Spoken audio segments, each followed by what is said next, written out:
हाँ, गोली लगी है, एक किसान के भी गोली लगी, दुखद घटना है। और आंदोलन में इस तरह का नहीं होना चाहिए कि जिस तरह से हरियाणा सरकार जिस तरह से अत्याचार कर रही है वो गलत है। और क्या आपका एसकेएम जो है वो एसकेएम देखो, हमारा तो पूरा सपोर्ट है। एसकेएम कोई किसान से अलग नहीं है, हमारा पूरा सपोर्ट उन किसानों के साथ में है और हमेशा हम रहते हैं। हमारे पूरे देश में आंदोलन चल रहे हैं। हमने कल भी डिस्ट्रिक्ट हेडक्वार्टर पे डीएम के यहाँ पे हमारे प्रदर्शन थे, ट्रैक्टरों के साथ में थे और सुबह हमारी हर रोज मीटिंग है। और जो ये अत्याचार हो रहा है और जो एसकेएम के सवाल है, हमारे सबके मुद्दे एक है किसान के। बॉर्डर का हालचाल जानने पहुंचोगे, बॉर्डर पे जाओगे, खनौरी या शंभू बॉर्डर पे जाओगे? अभी जो मीटिंग यहाँ पे तय होगी उसी के आधार पे काम करेंगे। और हमने सबको कहा है कि पंजाब की जत्थेबंदियां सब आपस में काम करना चाहिए, इकट्ठा सब अपना काम करें। किसान का इशू है तो फिजिकल रूप से वहां पे जाना है, बाहर से सपोर्ट करनी है, बातचीत में शामिल होना है, क्योंकि जो वहाँ की कमेटी है उसने ही आंदोलन शुरू करा है। कमेटी ने वही सरकार से बातचीत कर रही है। हमने कहा कि वो कमेटी भी आह्वान किया गया है कि देश भर की जितनी भी किसान जत्थेबंदियां हैं, जितने भी किसान हैं, वो हमारे साथ हरियाणा बॉर्डरों पर आकर खड़े हो, ताकि जो सरकार अभी इनकी बातचीत हुई होगी तो, क्योंकि एसकेएम की कोई बातचीत हुई है या दूसरी जत्थेबंदी की बातचीत हुई है तो बिल्कुल सबको साथ जाना चाहिए। जो शुगर केन में प्राइस में हाई किया गया है 5 रुपए, फार्मर्स को पीछे रखने के लिए। नहीं, ऐसा नहीं, कोई फार्मर्स नहीं, वो भारत सरकार ने रेट बढ़ा है, उसका पूरे देश के किसानों को लाभ होगा। उत्तर प्रदेश में तो उससे ज्यादा रेट होती है, पंजाब में भी ज्यादा है, हरियाणा में भी ज्यादा है, लेकिन इन पैसों का फायदा जो साउथ के हमारे स्टेट हैं उनको इसका फायदा रहता है। तो आप भाई 5 रुपए बढ़ा दिया, अगर देश के किसानों को 5 रुपए बढ़ा है, मिला है, ये वहां को मिलेगा। यहाँ तो पंजाब में तो पहले ही ज्यादा है, पंजाब में स्टेट गवर्नमेंट देती है, स्टेट गवर्नमेंट का ज्यादा है। यहाँ पर तो 391 के आसपास यहाँ का है, हरियाणा में उससे कम है, उत्तर प्रदेश में 300। प्रधानमंत्री कह रहे हैं कि हमारा किसानों को, अन्नदाता को ऊर्जादाता के साथ साथ उर्वरकदाता बनाने का भी लक्ष्य है, हम बनाना चाहते हैं। कैसे बनाओगे? खाद बीज महंगा करके फसल का रेट कम देके ये किसान अपने आप बन जाएगा, सारा दाता बन जाएगा। आप एमएसपी गारंटी कानून दे दो, व्यापारी आधे में फसल लूटता है और बना रहे ऊर्जादाता। भाई फसल लूट ली, मतलब व्यापारी से उनको फायदा देने के लिए सरकार काम कर रही, किसान के से छीनकर उनको दे रहे हैं।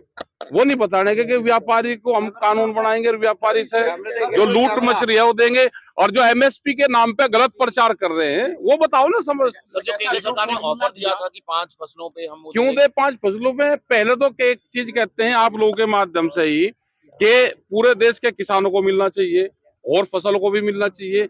हमने कहा कि पहले इसी पे कानून बना दो और दूसरी फसलों को ऐड करो, दूध भी ऐड होना चाहिए, मछली, मीट, अंडा भी ऐड होना चाहिए, नारियल भी ऐड होना चाहिए।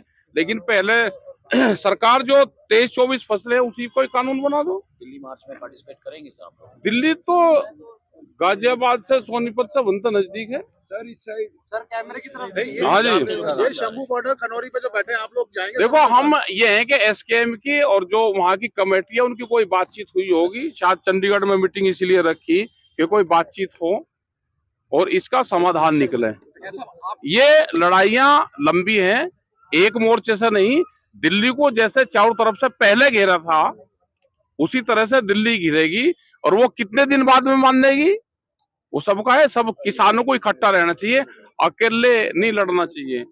अकेला लाभ और हानि हो तो सबको हो। हाँ जी, बताओ कहाँ जाओ अभी? ऐसे कैसे जाओगे? हाँ अभी रह रहे। हाँ पिछले समय ਤੁਸੀਂ हंजू ਤੁਹਾਡੇ हंजू ਦਾ कार्रवाई की गई है, वो गलत है, कार्रवाई करनी गलत है। और जितने भी हमारी लीडरशिप है उनको फ्रंट पर रह के बच्चों को रोकना चाहिए। जहां एक बार स्टे हो गया वहां पर जमना चाहिए। अभी पिछले समय वही लंगर और वो डाल दें, सब जमे, और फिर जब बातचीत हो, जाना हो। भाई देश में किसान तो इतने हैं, अगर आपस की जत्थेबंदी, खास करके देखो पूरा देश पंजाब पर चलता है, हमने कभी पंजाब को डिनाई नहीं करा। पंजाब की 40 जत्थेबंदी है, ये इकट्ठी हो जाए तो पूरा देश इकट्ठा हो जाएगा। आप कह रहे हैं कि बॉर्डर पे जब इतनी फोर्स थी तो आगे ऐलान नहीं करना चाहिए? अरे फोर्स तो चलो यहाँ की फोर्स है, तो सोनीपत में है, उधर है, यूपी में है, वे हैं, उनसे तो दिल्ली नजदीक है। यहाँ वाले तो पीछे रहे, पंजाब वाले तो आगे बहुत लोग हैं। लेकिन आपस की सहमति एक जगह बन जाए और लड़ाई को मजबूती से लड़ा जाए। ये भी किसान की लड़ाई लड़ रहे हैं, जो इशू उन्होंने उठाए हैं और पूरे देश में माहौल को गर्म करा है। तो इन लोगों का, पंजाब के लोगों का खास करके धन्यवाद है इनका, सभी किसानों का, इन जत्थेबंदियों का। लेकिन ये इकट्ठे हो जाए, लड़ाई का टाइम आ गया कि इकट्ठे हो गए और इस लड़ाई को आगे बढ़ाएं। आपको लगता है कि अगर इकट्ठे होते तो बिल्कुल, इकट्ठे होंगे तो घेरने में कितना टाइम लगता है भाई। इकट्ठे हो जाए, सबकी सहमति बन जाए, कब कहाँ किस बॉर्डर पे किसको चलना है। जो पहले वाला आंदोलन था उसमें एसकेएम इकट्ठा था, पूरा देश का किसान एक था, वहां से हम इकट्ठे आए। दिल्ली की लड़ाई में सब हम इकट्ठे रहने चाहिए।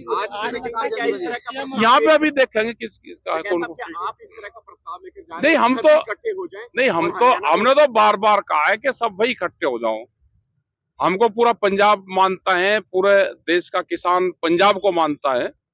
पंजाब अलग थलग ना पड़े, ना पंजाब की जत्थेबंदी अलग थलग पड़े।